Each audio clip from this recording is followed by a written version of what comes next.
Good morning students. Last व्हिडिओमध्ये आपण angle of contact and factors affecting the angle of contact किंवा shape of liquid drop on the free surface of solid हे आपण काल study केलं होतं. त्याच्यानंतर effect of impurities and temperature on surface tension आपण काल पाहिलं होतं.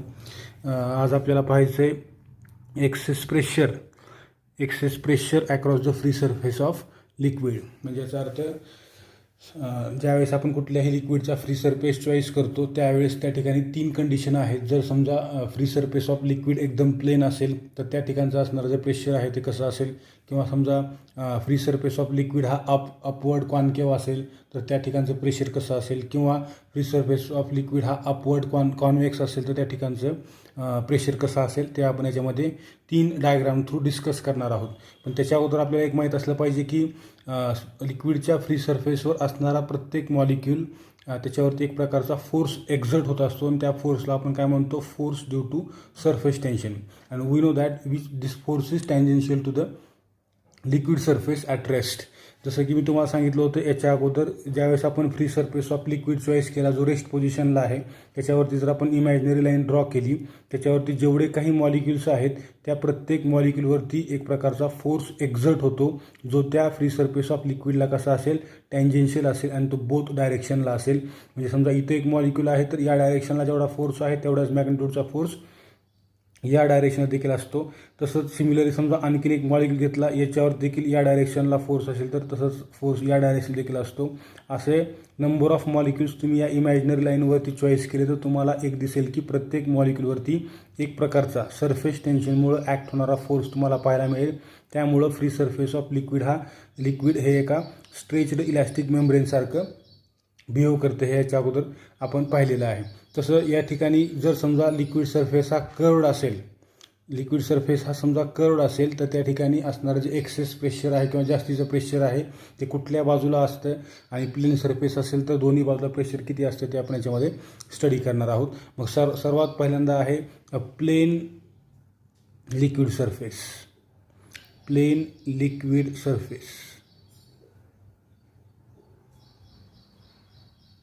बघा, प्लेन लिक्विड सरफेस याच्यामध्ये समजा आपण एक ग्लास कंटेनर आहे, याच्यामध्ये आपण लिक्विड घेतलेलं आहे या लेवलपर्यंत, बरोबर आहे.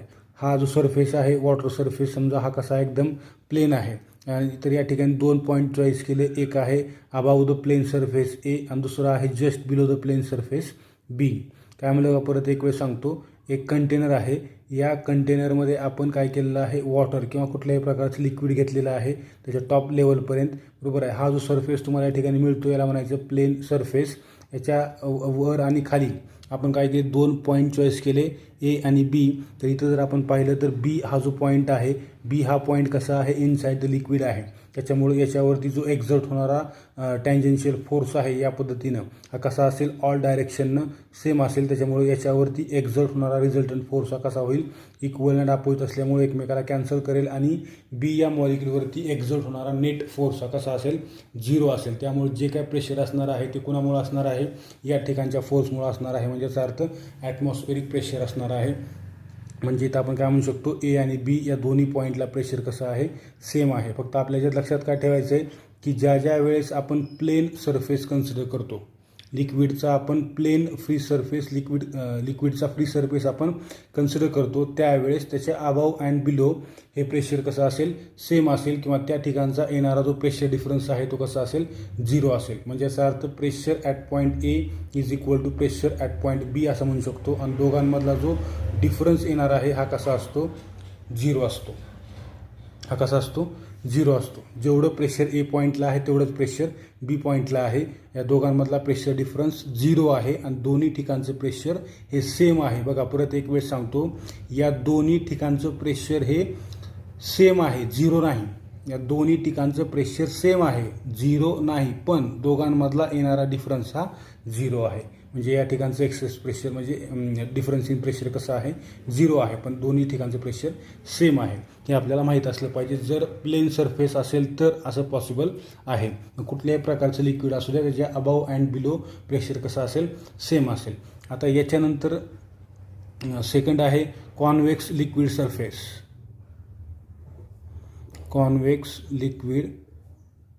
Surface. Convex liquid surface. Convex म्हणजे काय, समजा अशा आकाराचा लिक्विड सरफेस आहे.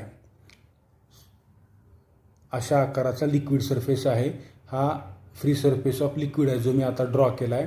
हा फ्री सरफेस ऑफ लिक्विड आहे आणि याच्या आतमध्ये हे काय आहे, लिक्विड आहे.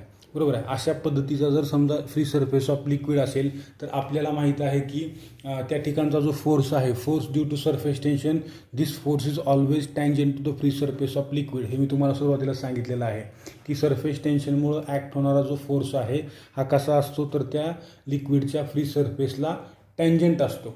आणि ते जे काय सरफेस टेन्शनमुळं एक्झर्ट होणारे जे डिफरंट फोर्सेस आहेत त्या फोर्सेसचा रिझल्टंट फोर्स हा काय ठरवत असतो, प्रेशर ठरवत असतो. बरोबर आहे. मग समजा आपण जर या ठिकाणी पाहिलं तर हा फ्री सरफेस ऑफ लिक्विड आहे.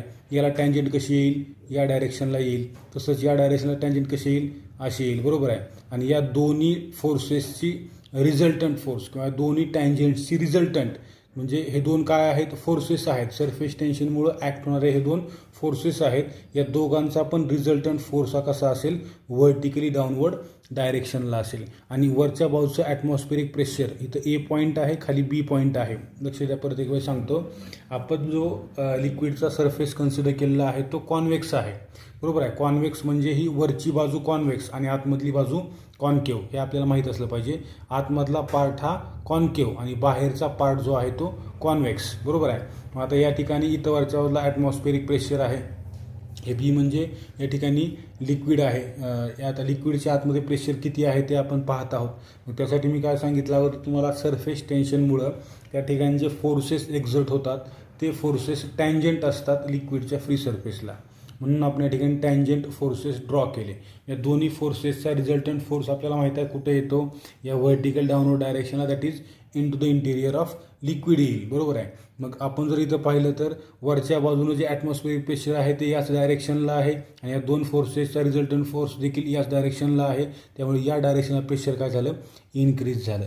म्हणून आपण काय म्हणू शकतो, प्रेशर या ठिकाणी कसं आहे, कॉन्केव साईडला जास्त आहे as compared to convex side. समजलं. म्हणजे इथं आपल्याला याच्यावरून एक समजतं की कॉन्व्हेक्स समजा सरफेस जर असेल तर कॉन्केव साईडला प्रेशर आपल्याला इथं काय झालं, जास्त पाहायला मिळालं. कशापेक्षा, या कॉन्व्हेक्स साईडपेक्षा. कशामुळं, तर तुम्हाला सांगितले की वरच्या बाजूनं ॲटमॉस्फेरिक प्रेशर आहे, डायरेक्शन कसं आहे, व्हर्टिकली डाऊनवर्ड आहे. बरोबर आहे. त्याच्यानंतर हे टँजंट ड्रॉ केल्या, या टँजंटची रिझल्टंट कुठं आली, into the interior of liquid आली. मग हे दोन्ही पण डायरेक्शन सेम झाले. याचा अर्थ पॉईंट बीला प्रेशर कसं आलं, जास्त as compared two point A. Point A कुठं आहे, एअर मिडियममध्ये. पॉईंट बी कुठं आहे, लिक्विडच्या आतमध्ये आहे, लिक्विड मिडियममध्ये आहे. म्हणजे इथं आपण काय म्हणू शकतो, pressure on concave side is greater than that of pressure on convex side. म्हणजे कॉन्केव साईडला असणारं प्रेशर हे कॉन्व्हेक्स साईडपेक्षा कसं आहे, जास्त आहे. आता याच्यानंतर third case, concave liquid surface. Concave liquid surface. आता याच्या बाबतीमध्ये काय होते बघू आपण. बघा इकडं, कॉन्केव लिक्विड सरफेस म्हणजे काय, समजा या ठिकाणी पाणी हे अशा पद्धतीनं फ्लो होत आहे. बरोबर आहे. हा तुमचा टब आहे किंवा समजा कुठं एक असं तरी पृथ्वीवरती अरेंजमेंट आहे की त्या ठिकाणी पाणी अशा पद्धतीने इथून असं फ्लो होत आहे. बरोबर आहे. अशा पद्धतीनं वॉटर काय होत आहे, फ्लो होत आहे. तर या ठिकाणी जर आपण पाहिलं व्यवस्थित तर या ठिकाणी काढलेली टँजंट ही कशी असेल, या इथं एक पॉईंट ए आहे, इथं पॉईंट ए आहे, इथं पॉईंट बी आहे. तर टँजंट कशी असेल या ठिकाणी काढलेली, या पद्धतीनं असेल या सरफेसला. आता ही टँजंट जरी आली नसेल तरी समजून घ्या, तुम्हाला डायग्राम मी दाखवतो आपल्या पुस्तकामध्ये जी आहे ती. या कर्वला काढलेली टँजंट ही कशी असेल, एक या डायरेक्शनला असेल, एक या डायरेक्शनला असेल. बरोबर. या दोघांची रिझल्टंट कुठे येईल, व्हर्टिकली अपवर्ड डायरेक्शनला येईल. म्हणजे इथं आपल्याला परत एक वेळेस काय दिसते, बघा इकडं, इथं काय दिसतं आपल्याला, ही जी बाजू आहे वरच्या बाजूची ही कुठली आहे, कॉन्केव साईड, आणि ही कुठली आहे, कॉन्व्हेक्स साईड आहे. म्हणजे याचा अर्थ इथं टँजंट जर काढली आपण तर ह्या दोन टँजंटची रिझल्टंट कुठं आली, परत एक वेळेस कॉन्केव साईडला झाली. याचा अर्थ आपण काय म्हणू शकतो, अगेन या ठिकाणी कॉन्केव साईडला असणारं प्रेशर हे कसं आहे, कॉन्व्हेक्स साईडपेक्षा जास्त आहे. म्हणजे याचा अर्थ आपण प्रत्येक वेळेस काय म्हणू शकतो की जर समजा त्या ठिकाणी कर्व्ड सरफेस असेल, वॉटरचा फ्री सरफेस किंवा लिक्विडचा फ्री सरफेस हा जर समजा कर्व्ड असेल तर त्या ठिकाणी असणारं जे प्रेशर आहे ते प्रेशर सर्वात जास्त कुठं असेल तर ऑलवेज कॉन्केव साईडला असेल. कशापेक्षा, कॉन्व्हेक्स साईडपेक्षा. हे आपल्याला याच्यावरून समजलं पाहिजे. प्लेन सरफेस असेल तर प्रेशर ऑलमोस्ट सेम आहे किंवा त्या ठिकाणी there is no pressure difference म्हणलं तरी चालेल. या दोन ठिकाणी प्रेशर डिफरन्स आहे आणि प्रेशर डिफरन्स कसा आहे तर कॉन्केव साईडला प्रेशर हे ग्रेटर आहे as compare to convex side. एवढं फक्त आपल्याला याच्यामधून समजलं पाहिजे, कारण हे आपल्याला नंतर कॅपिलरी ॲक्शन पाहत असताना हे लागणार आहे. आता याच्यानंतर आपल्याला बघायचं आहे explanation of formation of drops and bubbles. हा एक नेक्स्ट पॉईंट आहे. बघा, explanation of formation of drops and bubbles. आपण ड्रॉपसाठी इक्वेशन स्टडी करणार आहोत. ड्रॉप कसे फॉर्म होतात किंवा बबल कसा फॉर्म होतो त्यासाठीचं एक डेरिव्हेशन आहे जे एक्झामला याच्या अगोदर देखील 3 मार्काला विचारलं गेलेलं आहे. इम्पॉर्टंट डेरिव्हेशन आहे म्हणलं तरी चालेल. आपण 1 बाय 1 स्टेप तुम्हाला याच्यामध्ये कन्सिडरेशन काय आहे, त्याच्यानंतर प्रत्येक टर्म आपण कशी कन्सिडर करणार आहोत आणि फायनल स्टेपपर्यंत तुम्हाला मी एक्सप्लेन करतो. याच्यात त्यांनी आपल्याला काय सांगितलं आहे की liquid drops and small bubbles are spherical in shape because the forces of surface tension dominate the gravitational force.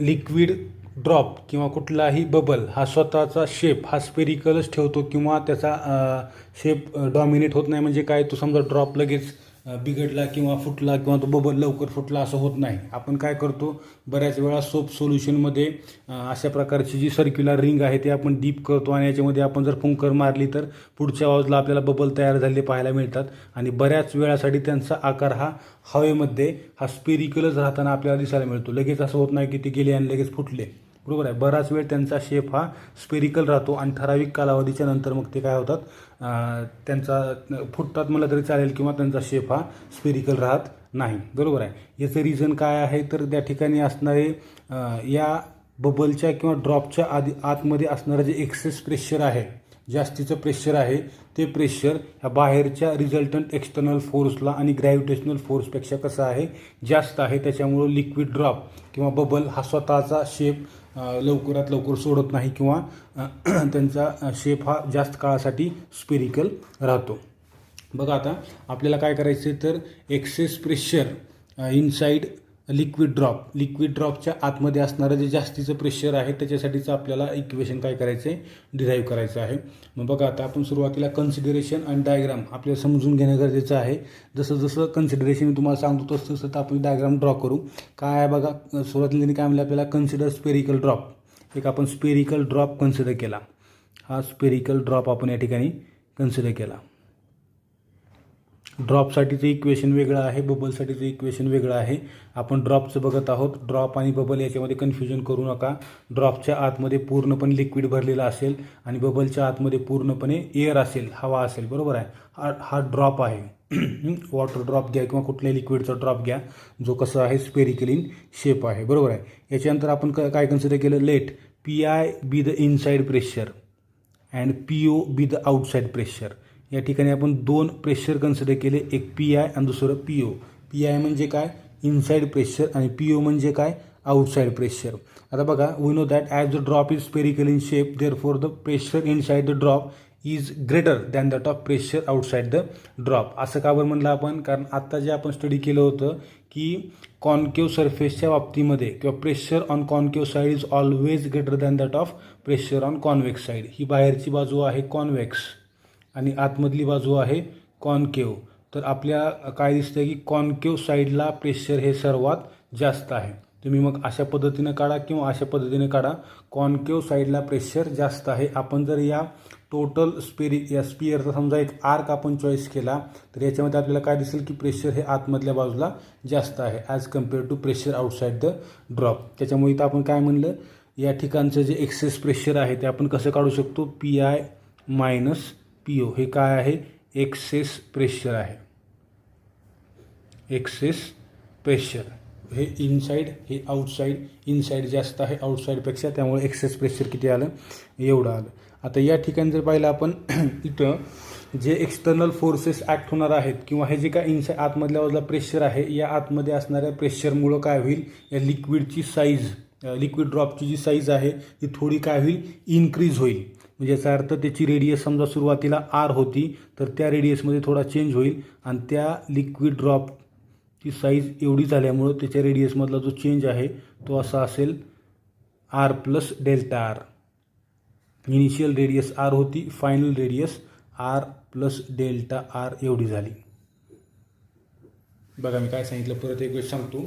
काय म्हणलं मी, आपण लिक्विड ड्रॉप कन्सिडर केला. लिक्विड ड्रॉपच्या बाबतीमध्ये आपण सांगितलं की आतमधल्या बाजूला प्रेशर हे बाहेरच्यापेक्षा जास्त आहे आणि आपल्याला माहीत आहे ज्या ठिकाणी प्रेशर असेल त्या ठिकाणी काही प्रमाणामध्ये आपल्याला एक्सपान्शन पाहायला मिळते, बरोबर आहे. या ठिकाणी हा जो ड्रॉप आहे हा एक्सपांड झाला, थोडा त्याचा सरफेस एरिया काय झाला, चेंज झाला, म्हणजे सर्वच चेंज झाला. रेडियस चेंज झाली, सरफेस एरिया चेंज झाला.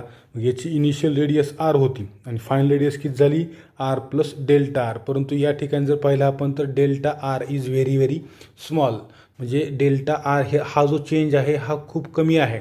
त्यामुळे त्यांनी सांगितलं आहे की pressure inside the liquid drop is almost constant, म्हणजे आतमधलं जे प्रेशर होतं त्याच्यामध्ये जास्त किंवा मोठ्या प्रमाणात चेंज झालेलं नाही. जवळपास ते प्रेशर कसं आहे, सेम आहे, जरी समजा त्या ड्रॉपची साईज इन्क्रीज झाली असेल तरी देखील, बरोबर आहे.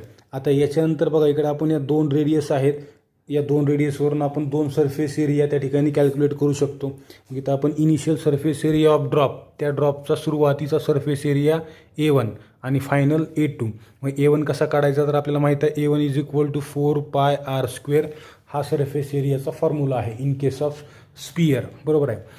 आउटसाईडचा जो सरफेस एरिया आहे त्याचा काढण्याचा हा फॉर्म्युला 4πr² आणि A2 या ठिकाणी किती येईल तर आपल्याला माहीत आहे A2 is equal to 4π into r plus delta r ब्रॅकेटचा स्क्वेअर, कारण रेडियस किती आहे त्या ठिकाणी. हा जो फायनल सरफेस एरिया हा इनिशियल आहे आणि हा फायनल आहे. हा इनिशियल सरफेस एरिया आणि हा फायनल सरफेस एरिया आहे, दोघांमध्ये फरक आहे. आता याच्यानंतर आपण जर समजा ह्याला सॉल्व केलं, A2 is equal to 4π into bracket r² plus 2r delta r plus delta r square. 4π त्याला काय करा, मल्टिप्लाय करा, 4πr² प्लस 4 2 जा 8πr इंटू डेल्टा आर, बरोबर आहे, प्लस 4π डेल्टा आर स्क्वेअर. पण आता याच्यामध्ये आपण सुरुवातीला काय सांगितलं आहे की delta R is very very small. Delta R हे कसं आहे, स्मॉल आहे, त्याच्यामुळे त्याचा स्क्वेअर जो आहे तो कसा येईल, आणखीन लहान येईल. म्हणजे याचा अर्थ या ठिकाणी आपण ही जी टर्म आहे ती काय करू शकतो, निग्लेक्ट करू शकतो. Therefore final surface area of spherical drop will be A2 is equal to 4πr² plus 8πr into delta R. अशा पद्धतीने तुम्हाला काय मिळेल, फायनल सरफेस एरिया या ठिकाणी आपल्याला मिळतो. आता याच्यानंतर बघा, आपण याच्या अगोदर एक इक्वेशन पाहिलं होतं की कोणतं सरफेस टेन्शन आणि सरफेस एनर्जी यांच्यामध्ये असणारं रिलेशन आपण बघितलेलं होतं, बरोबर आहे. त्या ठिकाणी आपण इन्क्रीज इन सरफेस एरिया आपण त्या ठिकाणी कॅल्क्युलेट केला होता आणि तो जो सरफेस एरिया इन्क्रीज होण्यासाठी केलेलं जे अमाऊंट ऑफ वर्क डन आहे तेच अमाऊंट ऑफ वर्क डन त्या सरफेसमध्ये ॲज अ सरफेस एनर्जी म्हणून स्टोअर होते किंवा पोटेन्शियल एनर्जी म्हणून स्टोअर होते, हे आपण पाहिलं होतं. तसं या ठिकाणी जो इन्क्रीज इन सरफेस एरिया आहे तो आपल्याला या ठिकाणी कॅल्क्युलेट करावा लागेल. मग increase in surface area that is change in area DA is equal to A2 minus A1. असं जर आपण केलं तर A2 किती आहे, 4πr² plus 8πr delta R minus 4πr², अशा पद्धतीने येईल. मग आता हे 4πr² आणि हे 4πr² कॅन्सल, म्हणजे याचा अर्थ DA चेंज इन एरिया किती आला, 8πr इंटू डेल्टा आर असं आपल्याला मिळेल, बरोबर आहे. आता याच्यानंतर बघा, वर्क डन जे लागलं, हा जो सरफेस एरिया चेंज करण्यासाठी केलेलं जे अमाऊंट ऑफ वर्क डन आहे त्यासाठीचं इक्वेशन आपण याच्या अगोदर पाहिलेलं आहे. DW is equal to T into DA. T surface tension आहे, DA इन्क्रीज इन एरिया आहे, त्याच्यामुळे हे इक्वेशन कसं होईल, T into 8πr into delta R. हे काय आहे, amount of work done to increase the surface area from A1 to A2, बरोबर आहे. अशा पद्धतीने मग हे जे वर्क डन आहे, this work done is also equal to, हे जे वर्क डन आहे आपल्याला वर्क डनचा आणखीन एक फॉर्म्युला माहीत आहे, कुठला, W is equal to force into displacement. या ठिकाणी जो अप्लाय केलेला फोर्स आहे तो किती आहे, तो आपण नंतर काढू, कारण आपल्याला माहीत आहे pressure is equal to F by A असा एक फॉर्म्युला आहे आणि F is equal to pressure कुठलं excess pressure into surface area असा एक फॉर्म्युला त्यावर आपण हा फोर्स कॅल्क्युलेट करू शकतो. आणि त्या ठिकाणी झाली डिस्प्लेसमेंट म्हणजे किती झाली तर डेल्टा आर एवढी डिस्प्लेसमेंट झाली ती आपल्याला या ठिकाणी लिहावं लागेल. म्हणजे इथं आपण आणखी एक फॉर्म्युला लिहू शकतो D W is also equal to force into काय आहे फोर्स इंटू डेल्टा आर ही त्याची काय आहे डिस्प्लेसमेंट आहे. पण फोर्ससाठीचं इक्वेशन काय आहे force is equal to pressure into area.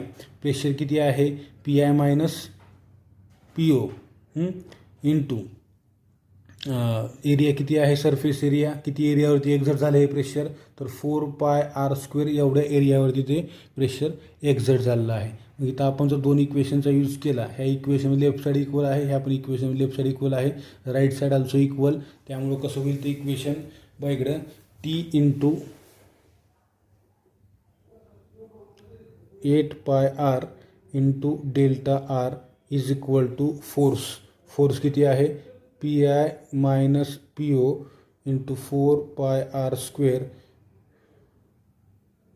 Into delta R as it is.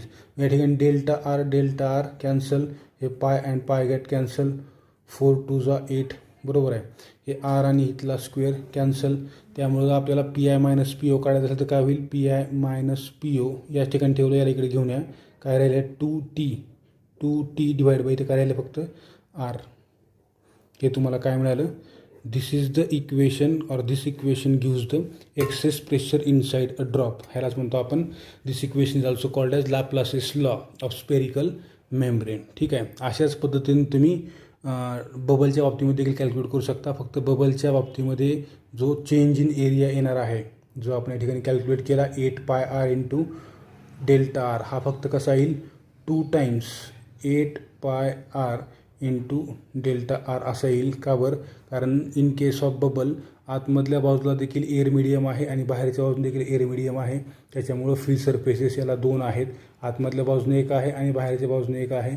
त्याच्यामुळं या ठिकाणी इन्क्रीज इन एरिया हा कसा असेल 2 times 8 pi R into delta R असेल. त्यामुळं जे येणारं इक्वेशन आहे इन केस ऑफ बबल ते कसं असेल P I minus P O is equal to 4t divided by R असं असेल. ठीक आहे. ह्याला म्हणायचं Laplace's law of spherical membrane. या ठिकाणी थांबू. हे झालं बबलचं आणि हे झालं ड्रॉपचं. कुठलंही एक इक्वेशन विचारायला तुम्हाला लिहिता आलं पाहिजे 3 मार्कासाठी एक्झामला हे विचारलं जातं. ठीक आहे. थँक्यू. या ठिकाणी थांबू आपण. We go for the next theory lecture in which we discuss and derive excess pressure within liquid drop and soap bubble. That is, there are 2 derivations involved. One is excess pressure within a liquid drop and the other is excess pressure within a soap bubble. These 2 things may sound quite similar, but there is a fundamental difference.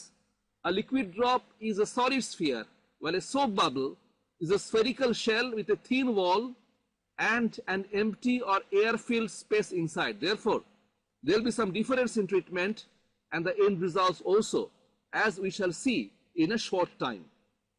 I have already said some time back that in a small drop of liquid, the force of surface tension predominates over the force of gravity and therefore the drop takes spherical shape.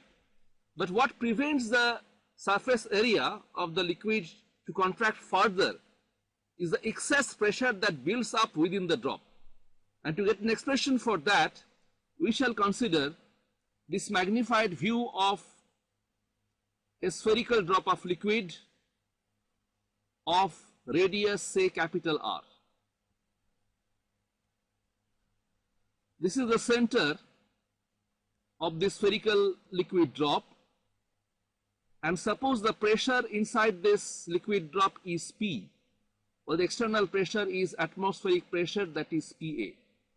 I just now said the pressure inside P exceeds the pressure outside, and the difference in pressure delta P is equal to the inside pressure minus the outside pressure. We are supposed to find out an expression for this delta P in terms of the surface tension of the liquid, that is taken to be gamma as usual, and the radius of this spherical drop, that is taken to be R. That is our work. Okay.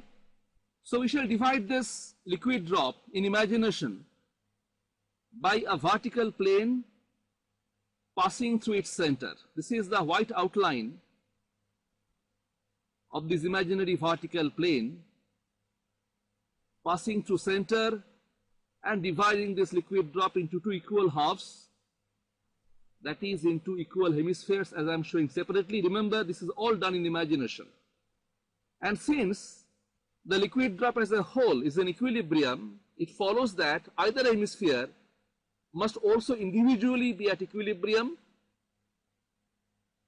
in either horizontal or vertical directions. Let us now focus on the horizontal equilibrium of the right side hemisphere. Whatever I say here for the hemisphere will be equally valid for the left side hemisphere. So one of them is enough for us. We identify the forces acting on this right side hemisphere. First of all, what about the surface force? You can see here that the hemisphere joins to the left hemisphere through the circular face of perimeter 2 pi r. And if I could divide this perimeter into small elementary lengths of dl each, on each of these elementary length dl, this left hemisphere's circular perimeter, molecules along this perimeter will be exerting surface tension force in the leftward direction, that is across and perpendicular to any short elementary length taken along this perimeter. So I show here a group of tiny force arrows, all of which are drawn across and perpendicular to any short elementary length dl in which you can break up this whole perimeter. Remember, this force is applied at the surface only by the molecules of the left hemisphere all aligned along this perimeter, isn't it? That way this force is acting. So, if gamma is surface tension of the liquid and dl is any elementary length taken here on this perimeter, the corresponding force of surface tension is gamma into dl on that element, and each tiny arrow represents that force of gamma into dl only. And you can see here, since the force is acting towards the left horizontally, all the forces are parallel to each other. Therefore, the vector sum of the forces is given by simply gamma into the length of the perimeter, that is 2 pi r. Therefore, let me write here the surface force exerted on the right hemisphere by the left hemisphere across the perimeter of the circular face is gamma, the surface tension, multiplied by the perimeter of the circular face, that is 2 pi r. That was about surface force. There is one more force acting in the horizontal direction because of the excess pressure within this liquid. I have already said pressure inside is P, outside pressure is PA, excess pressure is delta P, that is P minus P, and therefore this excess pressure force is acting in the radially outward direction from inside onto this hemispherical surface. And to show the pressure force properly, let me first draw a few radial lines, all starting from the center of this hemisphere, that is this point, this one. They're all radially outward directions, and I plot my force arrows on these radial lines, all pointing outwards and acting on this hemispherical surface. So once I plot these force arrows for pressure force, let me take out these white lines that might confuse you later.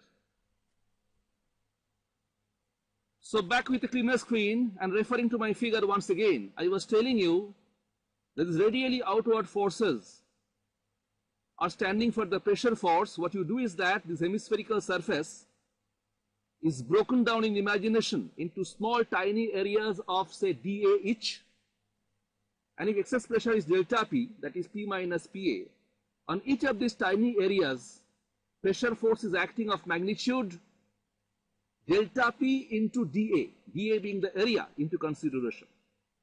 That force is acting in the radially outward direction. So how to add up these forces vectorially and to get an expression for the net pressure force acting on the hemisphere in the horizontal direction. For that, we shall take two small areas on the hemispherical surface at equal distance from the axis of symmetry. So here is my axis of symmetry drawn for the hemisphere passing through the center horizontally, and suppose I take two tiny areas of dA each above and below this axis of symmetry. Draw the corresponding pressure forces there.